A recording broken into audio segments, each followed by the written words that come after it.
বাদ যাচ্ছে মতুয়াদের নাম, ক্ষোভে ফুঁসছেন মতুয়া সম্প্রদায়। মুখ্যমন্ত্রীকে তীব্র আক্রমণ শান্তনু ঠাকুরের। মতুয়াদের কাছে ক্ষমা চাইতে হবে মুখ্যমন্ত্রীকে দাবি মতুয়া মহাসংঘের সংঘাধিপতির। আরও একবার জানায়, ভোটার লিস্ট থেকে বাদ যাচ্ছে মতুয়াদের নাম, ক্ষোভে ফুঁসছে মতুয়া সম্প্রদায়। মুখ্যমন্ত্রীকে তীব্র আক্রমণ করেছেন শান্তনু ঠাকুর।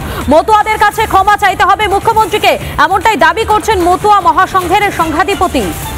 মতুয়াদের যে প্রতিশ্রুতি দিয়েছিলেন সেখানে উনি সম্পূর্ণভাবে ব্যর্থ, এবং যে ভাষা উনি প্রয়োগ করছেন আমার মনে হয় সমগ্র জাতিকে উনি অপমান করেছেন।